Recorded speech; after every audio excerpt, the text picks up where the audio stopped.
Assalamu alaikum warahmatullahi wabarakatuh. Wasuze otya wasiibye otya? Nodini Ntege mbanzi guse gye muli yonna gye musinzira okutulaba tubagamba mwebale kubanga mutugoberera ku Nodini Ntege ku Megatron Media newalala. Nyina mukadde wange omu yabuuzizza nti Megatron nga nkulaba okozesa programu za Nurudini sebe zo channels ezimu talina musango gwonna, sirina musango gwonna. So mbabuuza ko gye musinzira okutulaba naddala bannaffe abeeri wabweru w'eggwanga nammwe wano e Uganda ne mu rest of Africa. Tutambula nno bingi ebibaddewo, tukyali mu byabufuzi, kaseera ka byabufuzi. President Museveni yatandise dda obubaga obw'okumuyozaayoza. Yaliko mu Coffee Park entuŋŋamu Saturday ya wiiki eno etandise, agenda zijja kuba ba 7-8 agenda kubeera Busia. Oba naawo Siraaji omunetako wano eggaba ne mumuyozaayoza ye waali. Nsanyusa okukola mwami Siraaji Lubwama. Nange mukama wange. Abantu babuuzeeko. Abatulaba yonna gye muli mbalamusizzaako nnyo abafunye ebizibu, Katonda abasaasire, naddala eby'obululu abawangudde nammwe mwongere okumwebaza.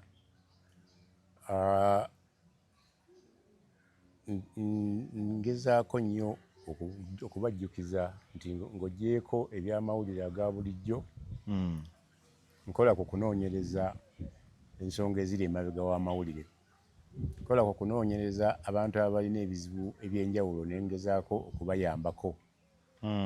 Ngezaako nga mpita mu kampuni yaffe eyitibwa The Third Eye Media Center, ng'eno yatandikira ku BBS ne programu Singa Ggwe Mulamuzi, ng'era tuleeta ensonga ze zimu. Palamenti ye-11 we yali egivujjirira, Right Honorable Kadaga bwe yavaako nayo neevaako, naye nensigala nga ngikozesa ku BBS. Nkyaliko ne programu esiriseemu ennaku zino katono naye obulamu bwe bugagga, ekwata ku ddagala erivumula sukaali, kansa n'ebirala. Naye abantu bonna abanjagala kati twabadde ku muggalo, tetusobodde kukwatagana n'abamu, naye simu yange etali ku WhatsApp eri 0708 702 164, eya WhatsApp eri 0772 455 291. Abantu bonna abadde ne keesi ezigenda mu kkooti ez'enjawulo mu wiiki eno gye tuliko tetujja kusobola kugendayo. Kkooti eri mu lusirika lwayo olwa buli mwaka mwe batuuliza ne bakola evaluation ebibalemye, naye bagenza okubaliriza nga bingi ebibalemye, naddala emisango egirudde ennyo giri mu mitwalo na mitwalo. Okugisalira amagezi basazeewo ne bongerawo kati sakyuti za Court of Appeal 6, Embaale, Masaka, Gulu n'awalala, okendeeza ku bungi bw'emisango, naye era gikyali mingi. Kitegeeza na gino egy'obululu bagigenda kuwulirwa eyo eginaava mu kooti eza High Court ng'ogw'e Masaka ogulimu Nammere n'owa Nuupu, guyinza okugenda mu Court of Appeal y'e Masaka n'otajja ate Kampala. Abantu be nabadde nina okutwala ewajje n'olukyamuzi ku Mande mwe mujje. Nabagambye abantu bana era beemanyi kuba ye tagenda ku tali mu lusiri. So byebyo.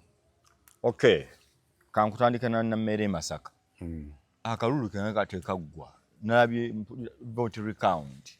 Babo bala tebagalangirira, bagaana tebagaana. Ekituufu kiri ki? Wabitegeddeko ebya Nammere? Nabitegeddeko ne mbikomya nga baddamu recount. Naye omulamuzi y'omu yagoba ogwa Ssewungu, Honorable ne munne baali bamwabidde, naga nti tusanze bokisi bazitaataaganyiza bazisumuludde, tetuyinza kubala. N'agobaawo n'ogwokubiri e Masaka. Kati guno yagambye tulina kuddamu okubala. Agenza okuleeta bokisi ng'emu nsumulule. Balooya ba Nammere ne bagamba nti kiranti waffe atugambye tugenda mu illegality, ffe tukolera ku mateeka tugende mu kintu ekitali mu mateeka. Wali wakola bwoti nawo n'okola bwoti. ye n'asigala ng'abala naye ekisanyusa kiri kimu naye ateeka okuba ng'akyewuunya. Ani yeewuunya? Oyo omulamuzi w'e Masaka abala. Albert Asiimwe. Nagenza okuddamu okubanga kati wano nammere diara fomu egamba 9. Mu box tusanzeemu 199. Kati ezo zigamba ki? Awalala asanzeewo 140 nga bamwongeddemu 6. Awasinga bamwongeddengamu. Naye bano abatalina buzibu basanzeemu obuwa bwabwe 3, 4, 2, 6. Bwe batyo.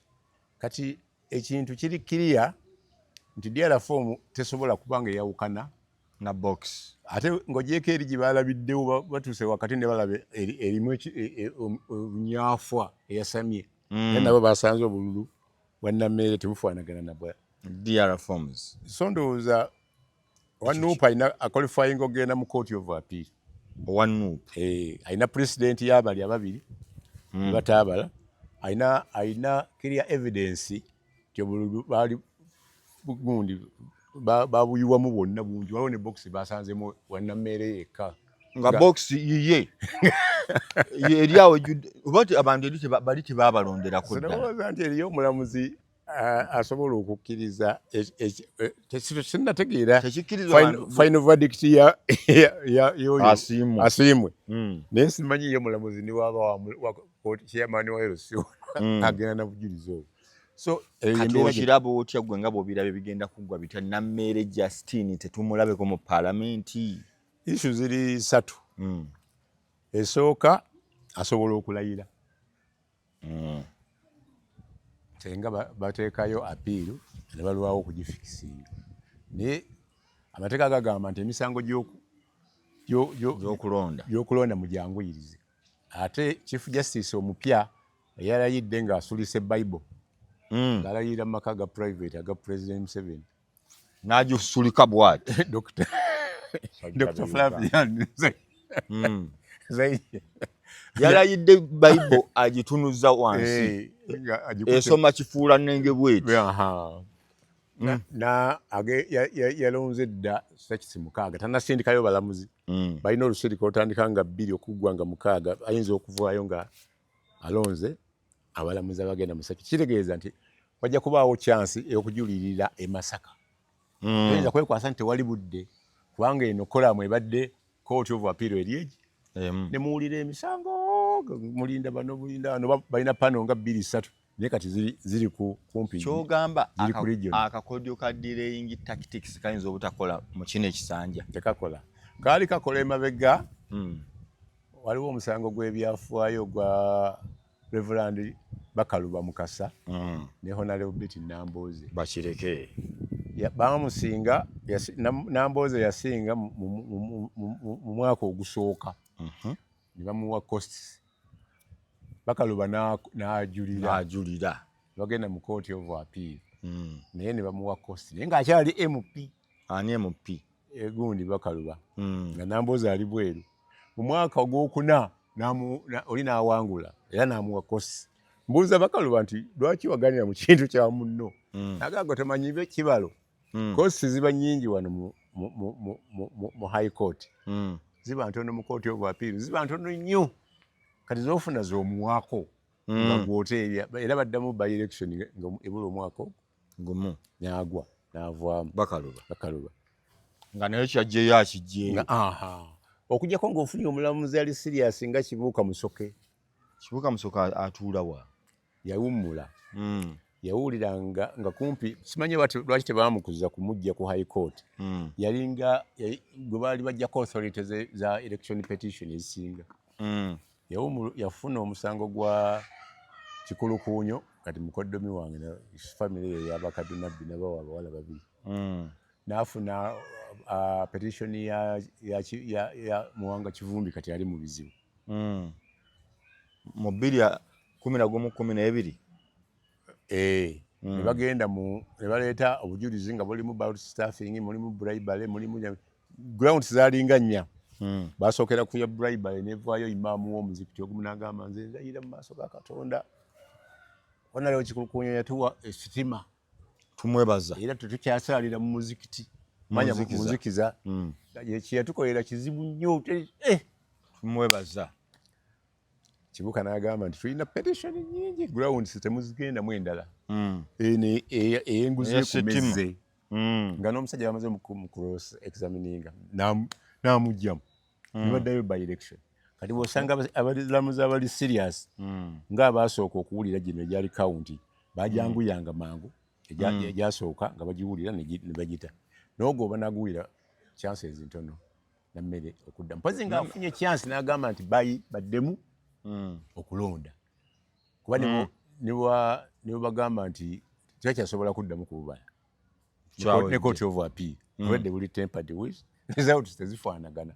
Solution yeri eki kuddamu kulonda naye okuddamu okulonda kujja kubaamu obugombe senga kubaawo kuba returning officer yasoose okwogera ebituufu bamugobye eki bamugobye babimusibidde ku nyindo eyabadde alangiridde wanuupu kati returning officer eyabadde alangiridde Nammeere manya oli owa Nuupu e Masaka bamugobye olwamulangirira ne bamugamba zambale gende wammwe lwaki otubba akakalulu bwe kaddamu Masaka egenda kunyoka jjukira Museveni yagamba nti mumpangula mutie Masaka naaba nga akyayinayo ebbanja ki ddene. So ebyo ebya Nammeere biri awo bikyali byawo tubirekere ensi amateeka gundi asobola gongera kusaba nnyo Nammeere nga Nakwedde bwe yasabye ne baddamu okulonda era n'awangula bazzeemu n'awangula Nakwedde Kayunga bazzeemu ne balonda eyo gye mpangala bazzeemu ne babala n'asigala nga era awangudde ne bamulangirira official asigadde ku gazetinga. Lukwago namulabye musajjawo ne bannaye baakuba Lukwago akalulu muganda wange.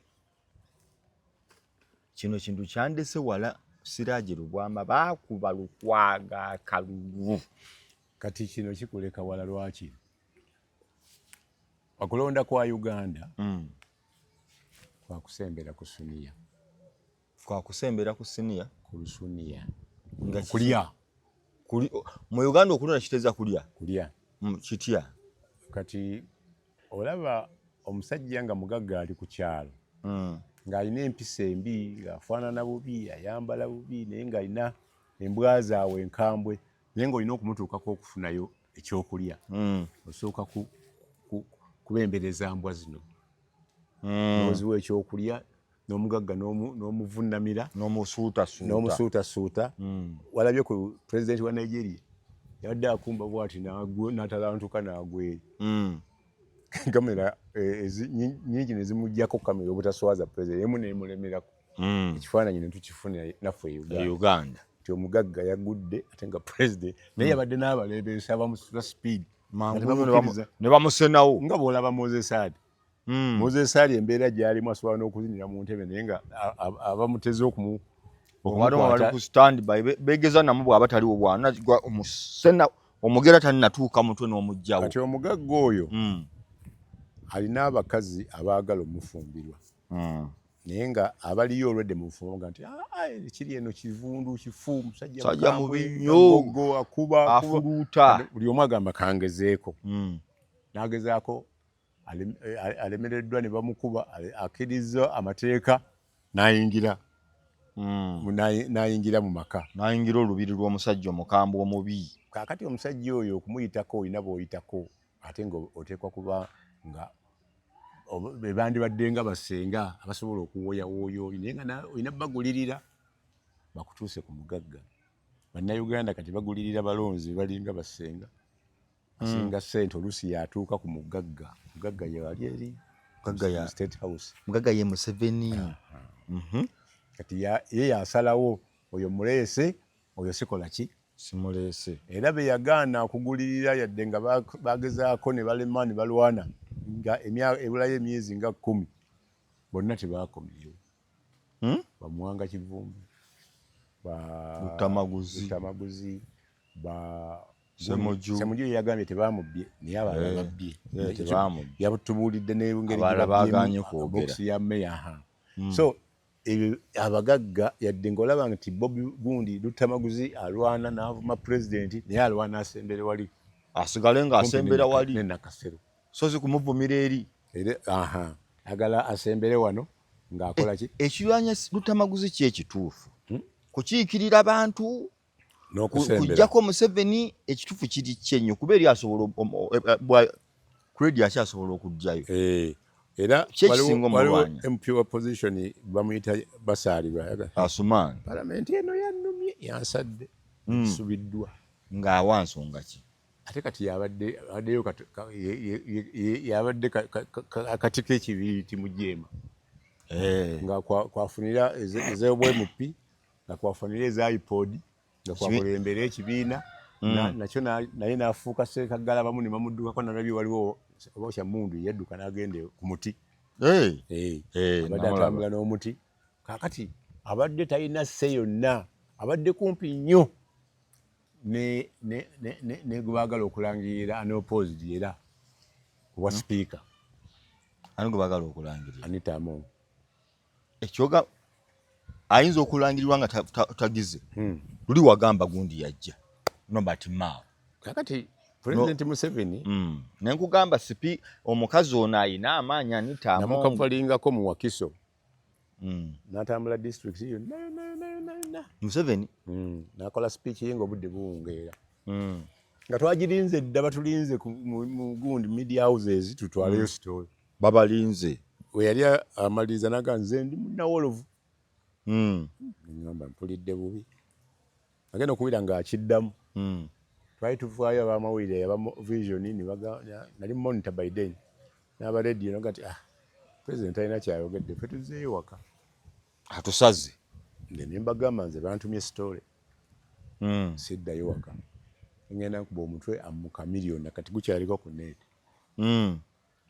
ekirunge teyagwegaana kati nawolovu afuula amabala bwakugamba nti ndeeta yabadde museeke n'agamba nti mmwe twagala mbasaba bano byebakoledde ekibiina tayebwa tumuleeta unopposed kuwa deputy n'Anita Among tumuleete unopposed abantu nga 5 ne bagaana baliwa bali omunsi y'omu Chris bali omunsi ono ne bali omunsi bwe bamukuba akalulu kiri ekisanja tebamukuba akalulu kino yakomyewo asinzidde omanyi kye yakola mulimu ne bishop yasibira mu kkomera kumukuba akalulu bali omunsi mukambwe bali omunsi gwomumanyi kati bali omunsi y'omu kubakwatira ku kisaawe nga batwala akanyama bakakoleko biox ne banda ng'afudde Serena ne bamutwala ne mu kooti ne munne yali w'emulago bale basibe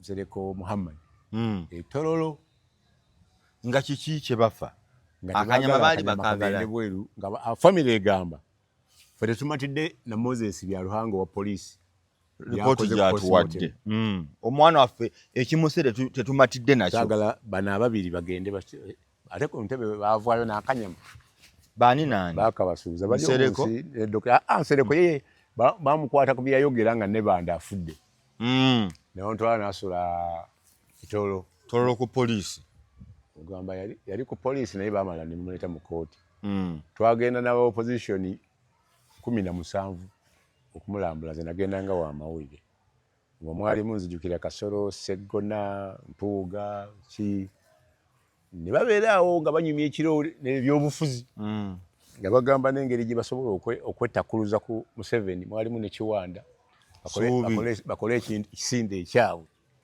nga ndaba aba opposition mulimu ne mukwano gwange Masias yali gundi Sewungu naye we baatuuka mu Kampala bagenda okuyisa ekivule nakase egindi eyo Kiseka constituency ya Muhammad ne bakubatiya gas Seka yena n'abuna emiwabu Museveni tiyadda mu Mpuuga gundi Muhammad tiyaddamu Kiwanda bamukuba ekifo n'abeera namba 4 mu gundi nono ne bamuwa microfinance Kasolo ebyo ne babivaako bannaabwe nga bakoze eki kati njagala bali omunsi wano ku kanyama entebe kijja kiki ekivaawo abakwata ne bakabajjako ani akwata bateeka ne mu government bali omunsi bali omunsi yatayiza bano abaali bakatwala bali omunsi gwe bakwata oba yali akatwala omu yali akatwala bali bakatwala babiri kozi bali omunsi dokita kakati ebya ne banda ne bikola ki bifiira awo kyogamba bali omusa alimu oluprotesti olutonotono muwala waabwe yali ku saidi ey'abasekikubo Chris bali omunsi yavaayo buvu muwakanyi yali ne sekikubo noono omulala tinkasimire bawamba oyo tinkasimire waliwo n'omulala ono n'ensereko waliwo omulala atali nsereko ono omutegedde oyo omujaasi gw'abadde akubakuba ennaku zino sekikubo yasekikubo kaakati omukulu Chris bali omunsi tanyigirwa mu ttooke ekitegeeza avudde dda nga gavumenti agiyuuya bw'aba ayagala ekintu kyakiyuuya ate yategeera nti midiya nene ekifo kino kimuyambye nnyo ne luli abadde kimuyamba n'okuteekayo rediyo mu constituency ye ey'obwannannyini ICT naye luli abadde tayogera nnyo anti kati naye ate kino ekisanja olwata manyi okulonda bukwawedde buli muntu eyabadde agaana bali balina ensonga ez'enjawulo tinkasimire bali omu nsi ye ayagala kuvuganya ku kifo ekyo ate yali asuubira nti ne gundi ajja kujja muba ne 10 Jane Muhoozi naye n'atandika omukubaliwa 10 abajaasi kimanyi UPDF yeta ababaka 10 naye n'atandika omukuba omusajja nze bannaye okumwogera kinsusseeko naye mukimanye ayogera bibyesi bitwala nga nsonga nga kikulu kati juzi yeduli yagamba kamukuwe wano agenda kuyamba ku kamukuwe wano CDF doesn't speak for the government of Uganda. kanka kuddiremu But he likes Twitter communication. And regarding the CDF does not speak for the government of Uganda, your record. But he likes Twitter communication. And he writes tweets. At times I don't read them, then shortly he deletes them. And I'm sure Ugandans have formed an opinion on his tweets. And I don't think, other than purposes of politicking, I don't think they take them as the official position from the government of Uganda. Like when he said, I am going to hang Dr. Besigye by June 6th. Did he hang him? Did Ugandans believe that actually Besigye was alive before hanging? More or less. No. So I think many right-thinking Ugandans, save for the politics and what, they just know he likes tweeting. At times he tweets and he deletes and so forth. And I have been, for the record, saying those as a government spokesperson, I treat them as casual comments he makes on social media through Twitter. I have discussed this issue with the appointing authority with the president. Admittedly, these tweets make my work a little bit difficult.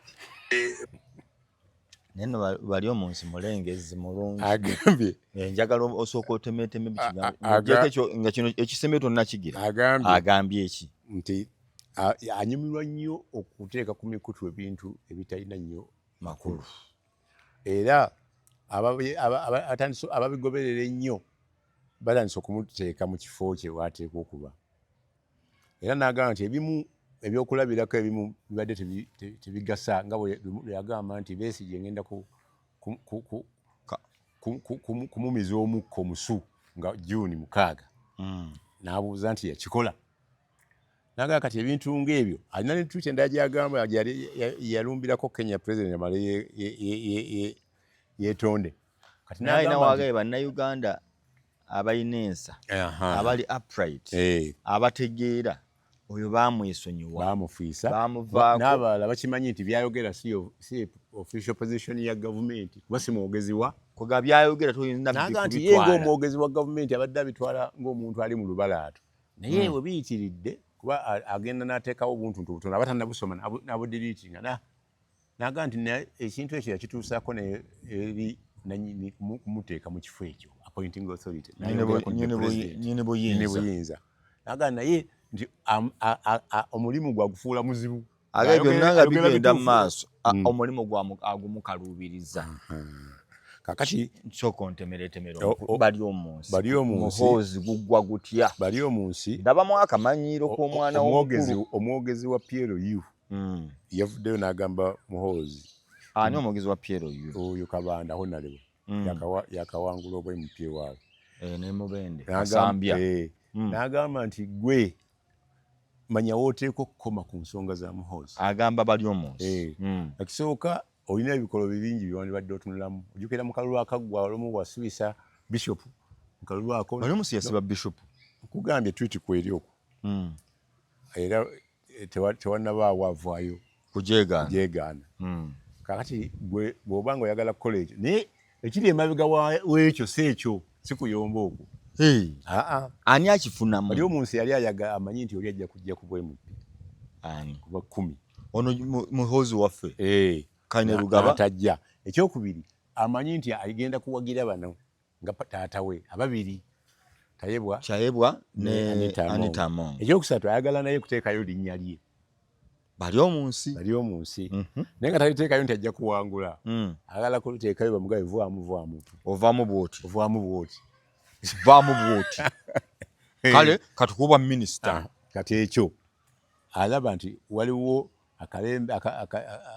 waliwo chance nnene president yali mu kufumba kabineeti ye luli yali yatuwadde bavubi oba n'atuleetera bayizi naye ayagala kuba mu bayizi abajja mu kisanja ekikola ki ekijja kakati ekyo kitegeeza president kati bamuwadde homework naye ng'alese alengezezza omwana w'omukulu yali n'akirekerawo kitambule kityo anti omwana w'omukulu ayinza obutakikolako naye taata naye kimukolako kitya asobola omuteeka ebbali bali omunsi kuba ndabira ddala okuleka omwana w'omukulu n'asigala nga omulengezezza bw'otyo omukoze bw'oti era yabadde addamu oliraga nti gwe sirina nabudde bukwononerako nandikuwadde magezi oddeyo osome ani addamu ani ali omunsi ng'agamba Honorable Kabanda kati olutalo ogamba lugenda kuggwa terugenda kuggwa n'atwitinga lwakuba leero yayiseewo n'alumba superpower America era we yafunye information endala n'agamba munsonyiwe nkasazeemu bampadde information enfu yabadde agirumbye ng'agigamba ki nga agigamba ireme kukwatagana n'abaana abaagala abayaayi si bayaayi aŋŋamba ye bw'abayita abaagala okulemesa gavumenti yabayita era kumpi kyekimu kyayogera naye ekyo kyawedde naye minisita wa international alega nti ebintu bye tebabitwala layitire babinootinga wa America kuba yagenza okisangulako nga bakisomye kati mbu tutye okutya ki America mbu yanyize ogigambako ate enyiiga ebadde ki enyiiga yo ng'ekoze bantu bikolobero enyiiga naye kimanyi nti mwe musabiriza temutewa kugirengeza kutuukawo fe abagisabiriza so omuntu gw'osabiriza tolina mumulengeza kyekugambye nti waliwo omusajja omugagga abaagala okutuuka ku mmeeza ye balina okubudaabuda embwa ezimukuuma ne baziwa ku magumba ne bayitawo ne batuuka ku sowaani omukulu Erias Lukwago famire mbu obutuufu bwakyo oyinza okubunsingako famire ya mukulu Muwanga Kivumbi yawandiikidde ab'ekibiina kya NUP byonna mubikole naye temwetantala omusango gw'omwana waffe twagala omukulu Ssaalongo Erias Lukwago omuloodi yababeera lead counsel lead lawyer waffe wabaddewo Katemba Lubongoya Katana bagenze mu kkooti Lubongoya ne Katana ne banne Honorable Mpuuga Honorable Seggona ne Honorable Basaalirwa nabo ne bagenda kkooti tiimu ku tiimu era Honorable Seggona yawuliddwako ng'agamba abamawulire balina instructions kuva omusibe Honorable Muwanga Kivumbi okumukiikirira tebeetumye nti naye ne bwe tebatandibadde naye nazo baani voluntaries okumukiikirira n'okumulwanira ave mu kkomera kuba bavudde wala okuva e Makerere naye bonga bavudde wala bakoze ebintu bingi ebibagatta mu opposition buno obulala bulabika nga bubatawaanya waggulu bo tebabifuddeeko tebasobola kusanyuka nga munnaabwe ali muki mu nkomyo kakati bagenze okumala okuva gurupu eyasoose yabadde ya Longoya neeyogera ne Muwanga. Gurupu ey'Abaseggona neeyogera ne Muwanga. Bano bagenze okuvuba Baseggona ng'ate Lubongo yadduse taliiwo. Ne Lubongo yanga yadduka nnyo buli wengira bagamba adduse. Banga ne ku poliisi bagenda sibo ngamba. Agenda ova munda. Amateeka simanyi gye yagasomera. Agadduka nnyo. Gurupu ye terina gwe musango gwe wangu. Gurupu ya Lubongo yajja akulembeddemu. Yonna ya nuupu. Ogyeko oli omufu yali agezaagezaako yafa kansa. Omeri. Kansa wa Meri Mugisuuba. Naye bano tebalina musango giba. Ono owa Kampala omukyala abadde omulwadde akaabira bukaabizi mu kkooti bw'atyo. Naye successfully talina bantu bajjeeyo. Abantu be basibira obwerere emyaka mingi. Yalwana ennyo yali Medad ne Lukwago n'abalooya abalala. Mu General Court Martial yavaawo. Ne babakola ki? Yadde tebaavaayo naye bafuna Supreme Court judgment eya no MP eriwe Nakawa. Rohindi. January lumo ase Rohindi. Kabaziguruka. Ne bagaba baveeyo. Yadde bakyusa ne bajiddamu ne baamendinga amateeka ng'era bo baali balwanye. At least basobola okulwana. Kakati ekizibu kya Lukwago nabo family yatunudde mu ebintu bibiri. Yalabye nga bano Balubongoya tebajja kumalako nga lwaki na lutawo oli omusajja wa Harvard genda obugolinga oba yayitayo naye yagendayo kankubulire temuzaala wa bakulu amateeka bagasoma bangi abasomya amateeka nga tebapracticing ninga weebali gasoma ng'ogyeko Male Mabirizi yasoma n'atagenda ku LDC naye eriyo abagenda ku LDC ne babagulwe mirundi emeka gy'olabyeho naliwo Mpuuga ng'agenda mu kkooti okuwoza naye yagasoma n'ensiriku yavaayo buvi wano nga tumulaba n'agamba kangendo ngukwatemu omusa naye nga bujjo tetumanyi nti looya. Kaakati ekyo kyenkugambye nti waliwo balooya boogamba nti ono mugenzeeko ajja kunkolera kino. Banvunaana gwa butemu n'ogenda wa Mark Dusman Kabega.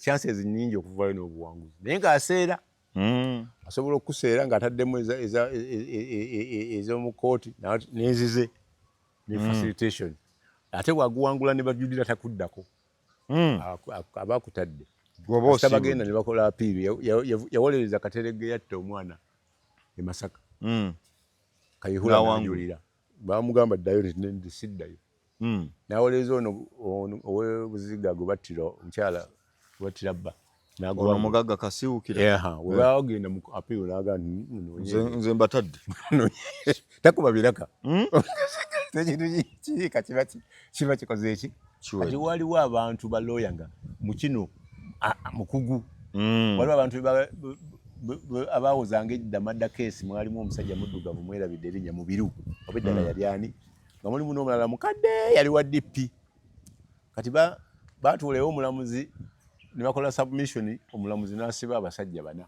nga obuwe yekka yasigaddeko naye nga bwakola submission saawa eyo agenda bwe yayimuka bw'ati n'akwata ku mutwe n'agamba my lord I've lost my dear one siri mu position ya kusubmitinga kati mbadde nsaba ompeere ennaku 3 ne bamuwayo ennaku 3 n'akomawo ng'ali mu mbeera ne omulamuzi ali mu mbeera n'akola submission nga n'omulamuzi akakkanye kati mu kkooti toba n'amateeka gokka osobola okusoma embeera y'omulamuzi kikyayagala kikyagamba abagenda mu kkooti z'amagye bagenda ne balengeza chairman kati chairman yeekubana ne judge advocate ne bakubonyaabonya paka kasita obayisaamu amaaso n'obalaga nti tebaasoma balaba ko Eric Mwine yagenda n'agamba bano Alaka Lukwago mwe mukola kiwanu ffe tuli robbed nga tuli tuteeka okuwolereza abantu bano so you are robbers kati yategeeramu nti babbi ne bamugirega mwatubbye mbaconvictinze mwina kye mugamba mba convictings n'aba convicting n'abasalira fine ya 100 mu kifo ky'okulisi olwa Uganda 1,000. Eyo convict yasigala ku record. Era Lumu Lukwago yali agenda kwesimbawo ne bamuwabira nti tusobola kuba baconvictingako. Atandika eyo kooti teri mu mateeka nekiyitawo awo bwekiti. Olwo ng'omwami omukulu gwe nagambye Semaka akyamulinamu interest. Era emirundi mingi Lukwago gye yeesimbyewo bamuteekako material ya ragadi, material ya tatunda, naye ne bamuwagirira muli enamunkekeera eyo. Namunkekeera n'eyitiri ne wagira Lukwago. Ojjukira nti bwe twali omulundi gumu yavaayo n'agamba nti nze nga Lukwago avumye famire eyo ensambya ku sharing baalimu awo n'entalo za DP. Na DP wagira ekiwayo kya Nambozi. Kati ne bano nga balina ekyabo. Lukwago n'avaayo n'alengezza Sali Musabe n'awandiika ne peeni ye n'omukono nti ebyokuwagira kati mbivudde. Ani awandiika? Sali yawandiikira Lukwago. Kabaluwa ne kajja ku social media. Aba online ne bakapiikinga ne New Vision ne kabakirawo. Lukwago n'agamba ngenda kubawaabira. Aba New Vision. Sirabanga ku self, simanyi bw'atunula, simanyi bw'akola ki. Ali kusimba ne mugamba nti genda bawaabire nange nja kuwegatta kuba omukwano gwa kooti ndeeta obujulizi Sala akuyamba. Ng'olina obujulizi nga Sala ayamba Erias Lukwago. Era yampita ntuula mu kyembaze babiri balamu essaawa 2 ne mubuulira ABCD mwagendayo olumu nga Luutono omuzibe w'amaaso yakututa yaliko kansa ye driver omuzibe yali driver n'abatwala yabawa condition 5 emu ya butakuba lwale yonna mu Kampala ba MP baayo bonna ne ba meya. Era ne mugamba nti olukiiko lwakuba olw'amaanyi baluteeka mu KCC munda mu kikomera. Mwali mukubye kodi ekyo mwakituukiriza nakino mwakituukiriza nakino mwakituukiriza ko Lukwago olwo omutunudde mu maaso yangamba tujja kuddamu twogere ampita iwe ku Sande nakati tampitanga n'akuta kaakati n'anta. So byogambye nti president ali mu kidduluza tujja kudda wano ku siini nga waliwo babadde avuganya nabo omusanvu abasisinkanye Sale enamunkekeera ng'ate opposition kumagatta kulaba nti wajjaawo nsasagge. No yagenze mu kooti yagenzeeyo lwa bintu bisatu. Ye kukola accountability aliwa Kasibantu ono owa president nti sente ezagundi yadde bazikwata balina ozizza ezakiyingizi yagenda okukozesa. Ekyokubiri kooti nayo yabadde yagala ku sente ezo ez'omusango ogwo nti bwetuula efuna ensako. Ekyokubiri bwe ziddayo terina kyefuna. Ekyokusatu Bobby gwe baali basuubira nti yajja okusooka mu kooti yekweka embitadde ye kooti ya president bagambye Basala sijja gikola ng'ani aleka sente ezo ziddeyo. Era bagambye mu lusirikale tugendamu egindi abo bokka abalamuzi abali ku musango gwa Kasibantu tebajja kujja. So baba gututembo serious kooti etutte omusango gwa Kasibantu serious nnyo bwekyo. Serious mu sente serious nti waliwo merit waliwo ebikyamu bingi naye ani agenda obijjayo. Ekisooka basabye bawaweeyo leave bafune bwino omulala ebudde. Dr. Nzeija n'abaga nti tuli ku timeline bye mulina bye mubamukolaki mbamuleeta naye ng'ekintu kiyiseewo. Kasibantu yatwala gundi mu kooti eyo CV eze Babazi nno naye yali takoze bulungi naye at least ye yajjayo ku recommendation 216. So eyo kooti nayo bagiyita Malyansimbi. Terina kipya kyesuubirwa mu kukola. Gwe ki ky'osuubira okuvaayo nakyo? Kati Bobi Wine badde balonde. Bobi Wine yali mutuufu obutagendayo. Yali mutuufu. Naye Luli yali mukyamu nti yali alina balooya abalungi nga n'ebintu obujulizi businga n'obwa Mama Mbabazi bwe yalina. luli wagamba nti no bw'ogendayo alina kye yandikyusizzaako. Kuba obubbi bwali naked nga buliko evidence ne bwe baali bagaanyi buno obwebweru bwe baasigaza ne batakkiriza buli obwalimu. Era omulamuzi eyayimirira ku magulu ge bw'ati n'asala amazima kati ali bweru. Alwa kisaakye yani? Si kisaakye. Dokita ndoza ekisaakye yagenda bweru. Baamala okusoma ne bagamba kati munnaffe alina decent judgment agenda gisoma nga ne fayiro bagibbye. Tufudde. N'amasannyalaze ne bagajjako ne tenti ne bagibambula. Mukazi n'agenda n'akola duplicate fayiro kompyuta ye n'agisoma nga n'emizindalo bagituta.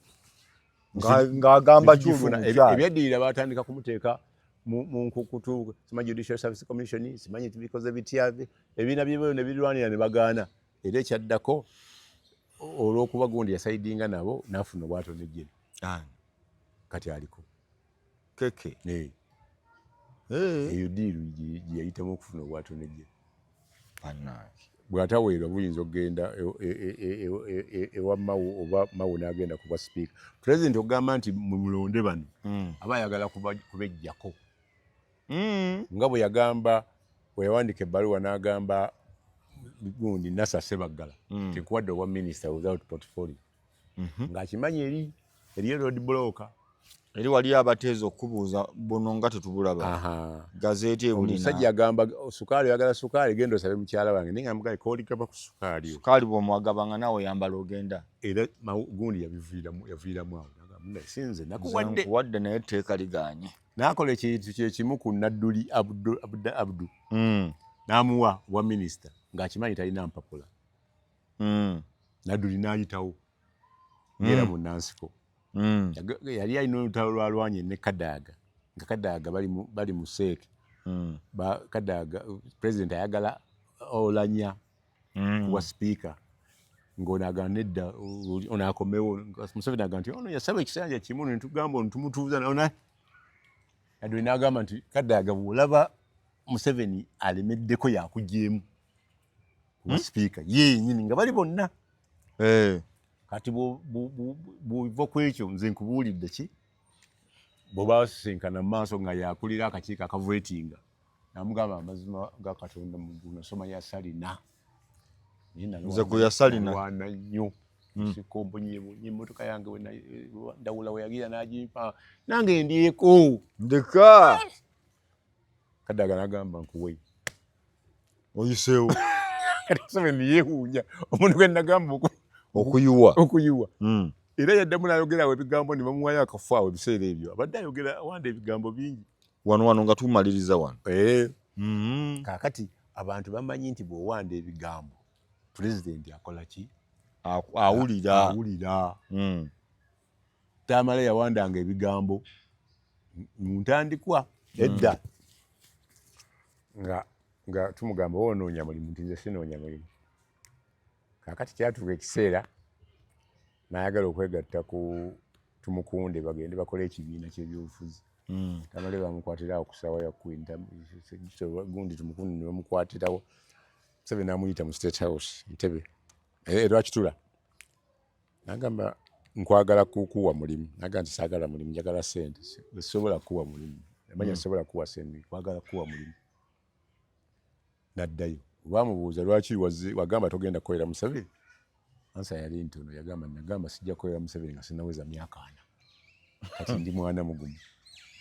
Kati nsobola omukolera. Era bwe yalabanga bamuyisaawo ebbali eno nga baagala omugoba ng'akuba nga bamuleka. Naye nga takuba ye. Bano.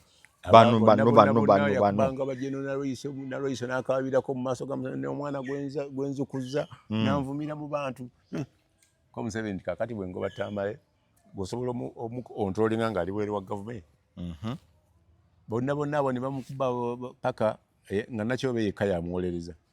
Paka olumu pulezidenti yamugamba nti genda okolere sigaza abaserikale n'emmotoka n'omusaala nze nkutadde ofiisi oba wakunyigiriza funawo n'agenda ewa Kaligaji yanyweranga omwenge n'okuwandiika obutabo. N'akuba by'ayagala okukola ki? Okuba.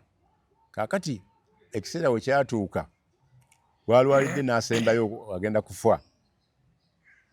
waliwo yalwala emirundi ng'ena waliwo twamugya ensambya n'agamba nti bamuwadde yanywa amanda obutwa simanyi n'alya amanda n'awona olulala olwokusatu tugendayo okumulaba mukyala we n'atugamba taliiyo tulina kibazo naye nga tulina wetuwetera ntuwetera awakati abaana ne batugamba gyali taata mwali naye twagenda olwa tugenda e Kasubi n'agaana otulaba n'asabako omu ku ffe oba yali Aisha kati ffe twalemerawo nawogaa naffe tugenda aye najja n'atulaba naye munsaasire mbadde yali embeera ze nga nzibu okukola ki ayambuka bwakka naye bwe baamujjanjaba ogusemba naga ku lundo bwe mpona nzirayo wakolera Museveni wano wabaledde ekisubi bambi era lumu tumukunda mpaako investigations 3 nga bamutadde bamaze okumubeeza mu kkomera emyaka 8 enkuba etonnya ntwalako ku observer mugamba kati Museveni akoze panel beating agenda kutwala naga sisobola ne bwokola otya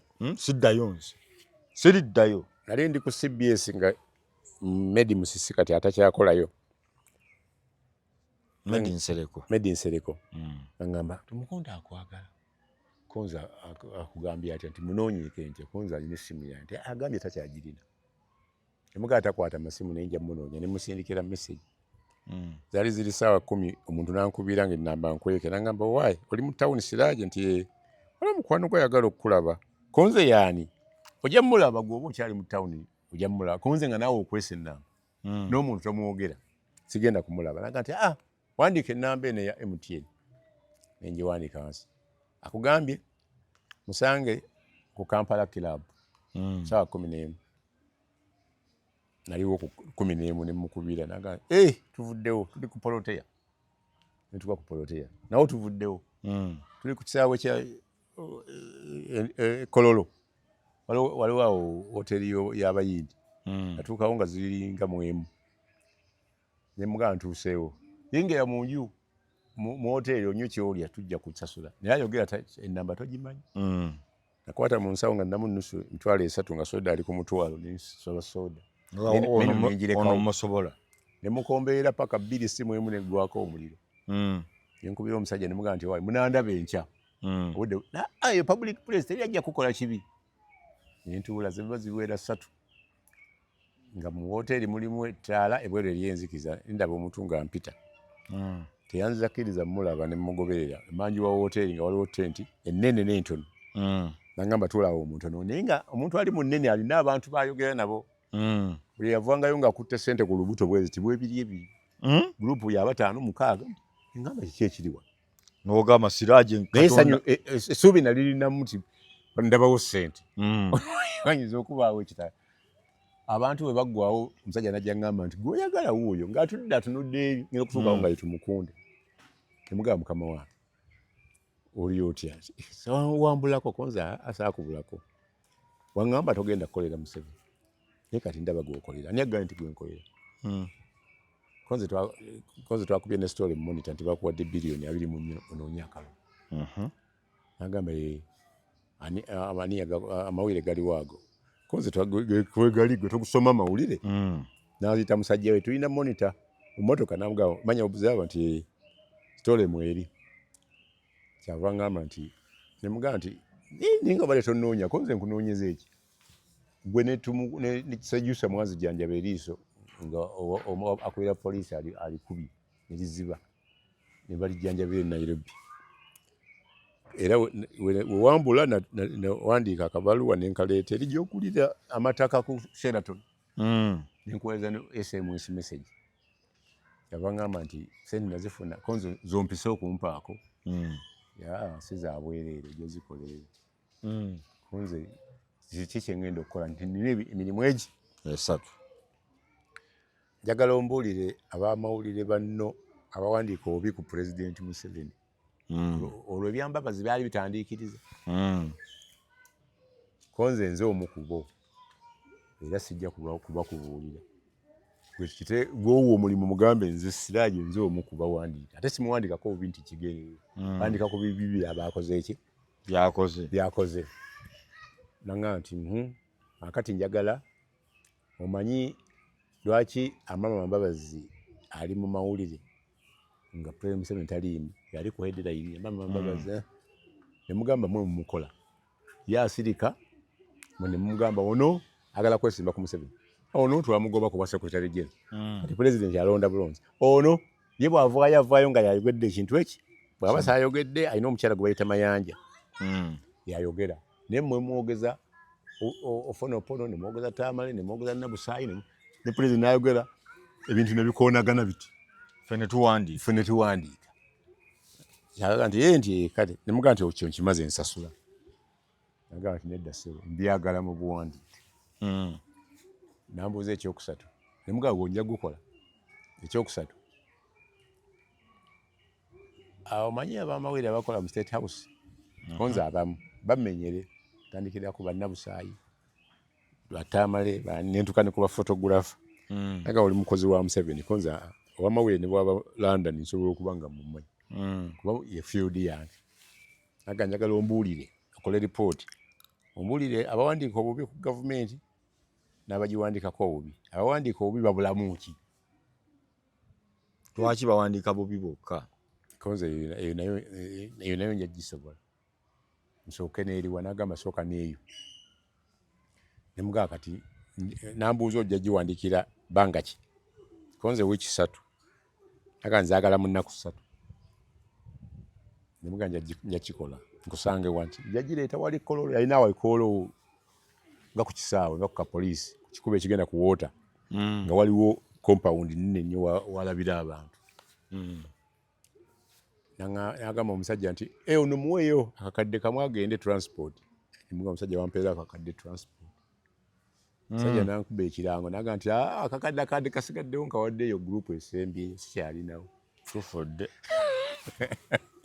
sisigaza ssente nagamba kale mukubi funa ngeri gy'omuwa transport n'asaba ennamba alina gwe yakubira ngenda okulaba kamesagi kavuga nkuleka 7,000 ngamba afande sente zizino nzifunye transport kale genda ripoti yange gireete wali nnaku ezi sente meka zoyagala konze nze simanyi gwe wanzijanjaba eriiso nja kukolera kyoyagala kyonayagala kyonampa nga nkola story we nagendayo nga baŋŋamba kawungeezi bwe kati nsanga abantu bangi mulimu aba opposition mulimu aba mulimu ba RDC balwana kuyingira naye nga nemuna mujjudde naye nga wagazi bwe natuukawo nga bambuuza gwe oli mu gurupu ki konze zisirina gurupu ononye ekiwa afande tumukunde alina bye yantumye n'ebyendeese nga n'ekibaasa kyange yakugambye ojje wano nti nebakebera mu kitabo nga siriimu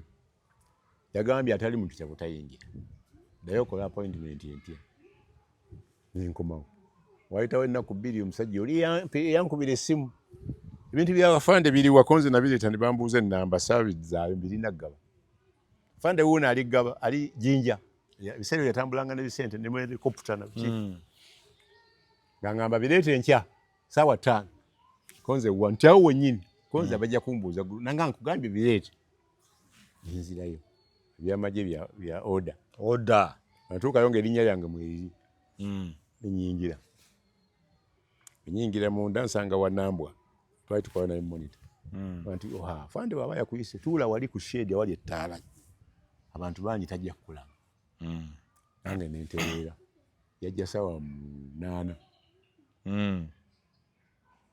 nayingira n'abasiraamu nga 10 haji oli otya konze gyendi nayingira group neyingira sawa 10 n'avaayo n'abagamba nange nabagambye abantu muleete batono nga tebuli asigadde adde enkya ne mugamba afande nange nzire enkya gwe jangu haji jangu ripooti zange zito nga muwe ya Tamale ya ripooti ng'eyogera ku Tamale ngamba Tamale asobola okuba omunoonya w'akalulu omulungi tasobola kuba mwogezi wa president mu kalulu avuma buli wamu ne baminisita be avuma buli kimu n'avuma n'ab'Emmengo kati ab'Emmengo balowooza ti president alina ensonyi atuma ono amuvumire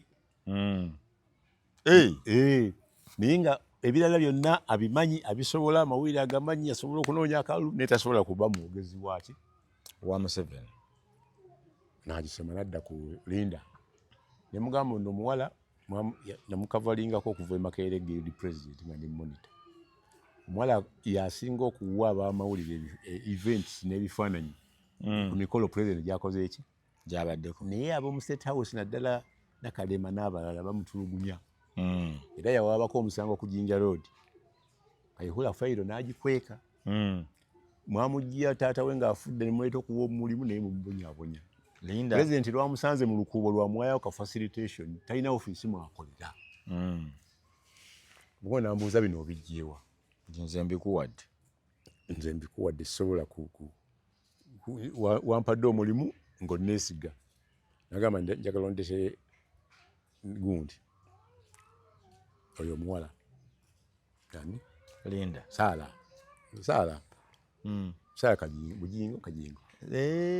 Kajingo Saala Kajingo mutegedde mundeetere mugamba nti ajje wali ku Sheraton mulabe ne munoonya ku ssimu mugamba akuyita era yamulaba yampaayo akasiimo ani akuwa Kajingo kakati bwe mmala sitoole ya wenjitwala weyamala okusoma ebyo abalala bonna teyabasoma kuba nawandika kuba amawulire bangi kyavanga ayita omuwala nagamba oyo muwe sente ze nakugambye agamba nze kunzi neyanzizija omwana agamba jatugende netuddayo eri mu ddiro gitwasoose nagamba tuula waliwo abakusoosewo wonaatuuka nja kugamba muntu ng'avaayo n'ekikapu sente empya bwebiri mbisi 11 musajja kazi nganga nti yingira awo Siraaji bakuyise nga nyingira Siraaji oyingidde kapeti emyufu ng'egenda bweti mu lukubo red carpet nga waliwo oluggi olusibe nga naye luliko omukyala atuddeyo akatabe kaletambula bwe kati nga bakuyise emunda nti ye n'avaayo n'ayingira kinyulu nga kiringa kya seefu zino eza ssente naggulawo nensanga omukazi ali mu myaka 5 n'okusoba ng'asimagirira ku mmeeza bw'ati nentuula nga gwe Haji Siraaji nze sinnagenda Makka naye nze Siraaji nsuubira ogenda nga nfunye ku ssente agambye nkuwe ssente naye sayininga wano ne mugamba nampa akapapula kaliko $4,000,000 ne mugamba nze sisayininga sikola wano bampadde n'emitwalo 7 naye saasayininze nagamba kati gw'osalawo zino ssente za gavumenti ezo sayininga oba ozireka netekako siginikya nga si yeyange nagitunulako nampa bando 2 bando 2 za $2,000,000 enfuluma nazo nga mpya naye meeza kwe nasayiningira nga eringa fuuti 4 kwemu ng'erimu akaveera bweti nga kusaba kubatadde sente oziraba bando bakusikirako ate teyazijja ku mmeeza yajja mu nsawo ye wano wansi naye nga meeza eri flat erina sente n'akawowo akawunya mu kasente Siraaji nkulaba kati wenfuluma ebweru negamba sengenda wane sente zo simu zavuddeko obudde bukedde ate banzibire mu kkubo nentuula wanambwa yanga nti waliwo ababoda mukoona nga ku poliisi tubamanyi bantu baffe bajja kutwala kati ngamba nambwa tuli naawe mawulire ate kati bino obikola bzeemu ddi ti bantu baffe nentambula mpola nasanga wa boda omu nga nkutwaleko ko nze nedda ssebo bangambye waliwo ababoda gw'omuntu tolina gyontwala njagala kweroboza nagaba batutte bannange ndi naye nsobola okutwala kati ngenda okulengera ku kisaawe nga waliwo abamagye abalawuna waliwo n'ettaala nemugaba tugende waliwo mu ttaala wenyenda mugaba ngenda bbunga namboyera ssente nenvaamu naye nga siwe nali ngenda ndimugaba ngenda kugaba naye siwe naviiramu nentuuka awaka nga bukya nga $1,000,000 zikufuukidde ekizibu abantu kati nzizaayo eripooti ya Mbabazi n'agitwala nga tampadde yadde 10 nga nja kulaba konze kale nensirika mba ndi awo alonda bwafa lwetwaddamu okumulaba n'ayingira munda n'akomawo Siraaji mmanja kumala okuzirika comrade nja kulaba era teyandaba paka kati mba ndi awo nga ngenze nalufeenya bakutte Jeno Musisi Meja Musisi bagamba y'omu ku battaka Weesa ne family n'abakazi babatutte family yonna bagisise nange negenda ng'owooluganda kwolwo yali akulira poliisi n'amalaba ne babeeta mu kafubo ne bavaayo ngenda okulaba mu Ssenkeranga nti baŋŋambye nzikirize nti Tumukunde yampadde $5,000,000 nti nzite Kaweesa naye nsaakikola ne ŋŋaana nenkuba story Tumukunde lwannoonya omusajja yakugambye atya bw'avaayo omundeetera era bamweyimira nali ngenda muleeta naŋŋamba yali ava munyonyi eno waliyo emikolo naŋŋamba ansange ku monitor ngenda okulinda nga tajja nentambula ansanga ku Green Hill nyambuka nampitako ne convoy na emotoka nenkubamu emitaala gye yalimu nendowooza abivuddeko ne bayongera naye batuuka ku Green Hill nankubira nti ate nakuyise ate obivuddeko ndi ku monitor namusanga ku monitor waggulu mbaka mabanga naŋŋamba omusajja gwe nakutumye tomuleeta bagenda mugula nzize nti nemugana nange nkimanyiiko nti okimanyiiko ki nti waliwo looya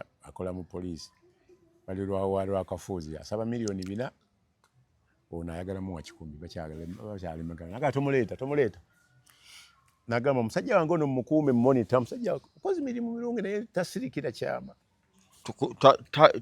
bwe kize bwe kifuluma nemugamba afwadde nga n'ebyama byo bingi bebaweeko tumaze mu kooti maaso emyaka 8 ne tusaagaawo nanga jangu nkutwale ate teyantwala waka yantwala eyo nga kolo gyasula tutuuka eri ku Limbo ng'oyise ku poliisi budde buzibye nansuulaawo nagamba sirina ssente naye yalina ekiveeraawo kyadduga bulaga eziri omuzi oba twasimanyi gye ziri agenda okutuuka ku monita nga ziringa $7,600 otandika olunaku amonta wanga twagala story yaffe eyoli Musisi bagala okugula muga nti bibadde byaffe sebo tujja gituwa ojja tuwa story ya Musisi ngenda ginoonya nkubira lwakafuza nti babisotinga doloka yigula bamugobye muguni mwayikuwayi gipi yamusotinga koze yamuwammeka nti nze simanyi naye zaasukka ku ezo ziwali omanyi zaava mu 10 empandika story mukwano gwange musigwe empolereza ennyo n'okutta mu 7 story gye baamusibirako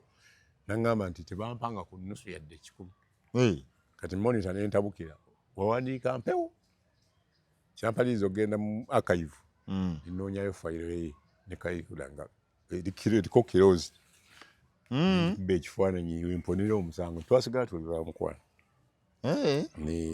ebyo ne biggwa ne bibeera awo njagala kutwala walala kakati kiri gye twatandikidde nuupu kigirekawa ku Lukwago ogiwolereza okuwolereza guuni nga tebakolagana ekisookera ddala famire erabika yategedde nti banuupu tebagenda kugusa nsonga ya Lukwago baluwongoya ngamba balooya bayinza okuba bamwagala ng'omuntu waabwe naye waliwo mission ku nsonga za Lukwago ne incident gyalimu abantu abafiira ewa Muwanga Honorable e Butambala sinnawulirayo famire evaayo nti abantu baffe baabana obanga baatutira abantu walabyeyo Mulanga sinnabavaako naye era bwe baba baafanga Museveni alumwa nnyo ne batuuke n'okukwata Muwanga n'ayogera n'okwogera nti baali bagenda kulumba police post yali avuddeyo atera okugaba $5,000,000 ku b'eŋŋanda z'abafudde era tannavaayo na $5,000,000 ku bantu baayita 7 abamu ku baalaba oba yali Honorable Nsibambi yagamba nti yasanga ku siini nga kuliko engatto eziwera n'abantu 2 peya z'engatto nga bw'olaba engatto enjereere kitegeeza nti abantu basobola okubabonya waliwo ekyetaaga okunoonyerezebwako abantu abo baali bannayuganda bannange kati ngaani yabaleeta ku bombi Muwanga tuli mu kunoonya tutandise kunoonyereza baali bannayuganda famire zaabwe gye ziri era bwe baba bagenda okusimba Muwanga bagenda kutugulira nti ono James yali ono naye statement ya mukyala Muwanga yagamba nti nze njagala kusisinkana president mubuulire ekituufu bamugamba bifu abantu abo tebabattira awo poliisi yakoma eri neepimayo neegenda abalala bagamba nti abantu baali babala kalulu ka Muwanga ku tale senta yaabwe ey'omunju Bano ne bajja nga b'amasasi ne bagamba nti mubagulire tebatuttira bwereere ng'abalala babamye bali mu nsuku. Eyo nayo incident eri awo naye tetunnaba kusibira kwemu okutuusa nga ba senior investigator batukoze eki batubuulidde ekituufu. Ekirala Muwanga bwe bamuteekako ekigambo ky'okugamba nti yagamba nti abo bonna president yagamba abanuupu baali basaza olukwe alina information nti buli anaawangula ajja kugamba abantu bakwate amajambiya. Buli wanuupu anaaba awanguddwa bakwate amajambiya bajja kukwata balumbe poliisi. Kitegeeza nti ogw'ebijambiya nagwo gumulinzi ng'oggyeko terrorism oba terrorism eri akozesa majambiya. Ekyokusatu waliwo kati embeera Muwanga gy'alimu asaana kusaasirwa ne Katonda amujjukize nti abantu babadde asinga okulwanyisa empindi bampuuga empindi babadde alimu empindi basaalirwa baseggona ng'ava ne mu constituency n'agenda awalala n'agamba wano tewali mubaka tulinawo wano tewali wakalu. Kati be bakutte ate be basiniya mu misango egyo. Be basiniya mu misango. Kati wateekwa okuba waliwo ensonga lwaki famire yatudde newandiika twagala gwobeera lead council mu musango guno. Besigye naye abeera eruzira n'alaba ba council abalungi naye n'agamba nti njagala Martha Dr. Karua yaba leadinga council team nga ne Lukwago gwaludde naye tamukoze ki tamulonze ng'alina n'ensonga. Waliwo Winnie Byanyima mukyala we weyaddira n'alaba bakanso kalibbala n'aga nti bannaye bino ebintu kati bya bufuzi sajja wange takolanga nsonga zino. Yali agenze kugulawo katabo ne bamugamba olina n'okusinkana abantu abalala n'asanga omuzungu gwe yali amanyi nga waliwo n'omuzungu omulala. Agenda okulaba poliisi ebalumbye ebagamba nti ate ng'ebasenye alaba ssente alaba emmundu abuuza ono ani ne babasibira awo bali aba emmundu ne batabakwata. Kati mukyala Besigye abuuza nti waliwo omupango okuva e Uganda n'omupoliisi gwe baali bagamba nti gwalina omujaasi kapiteni gwe baali baganda okusanga tebamuleeta mu mawulire mangu. Wayitawo ebbanga ne baleeta omupoliisi kati gwe bagamba owookusatu nti yakolagana nabo. Amannya ge bayongerako limu nga bamukyajinga ku General Court Martial naye namba y'amagye bateekako ndala.